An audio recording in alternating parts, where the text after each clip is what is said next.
No matter what, every person that's doing something out of the norm right now undoubtedly was told that they couldn't do it.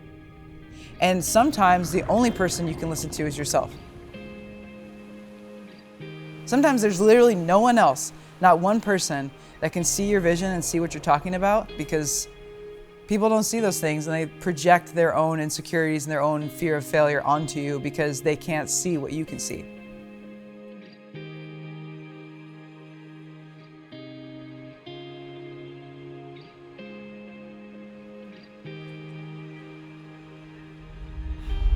I've been told, like, well, you know, maybe because you're a woman, you feel like you have to overdo it and like be this like really hardened person.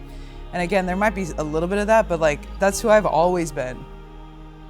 So I'm gonna train like an athlete for as long as I possibly can to like at least get myself in that mindset and require the level of discipline it takes to compete and be an athlete and be physically fit and all those things, so that when I'm asking that of somebody, it's not something that I can't do myself. If the athlete signs the piece of paper and says, I am now a professional in this sport, you've signed up to like have that level of discipline to get you as far as you possibly can for as long as you can. I think the perception is if the athlete comes in and does something and then, you know, they leave happy and you give them knucks and, you know, that happens, like that means you're a good coach. And I think a great coach, and this is biased based off of like how my parents raised me, how coaches coached me, is somebody who looks at you on your best day and says, I know you've got more.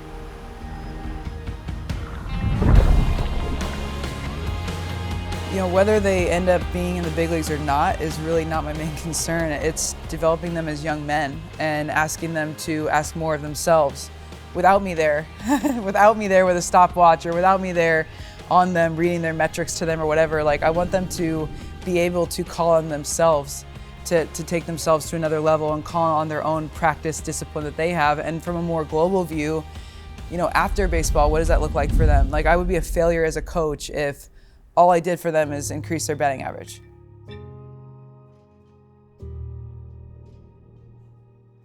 My main goal for them is to become better men and to treat themselves better, ask more of themselves, so that in turn they can ask more of, you know, their family, and they can treat their wives well, they can treat their daughters and their sons in the future well.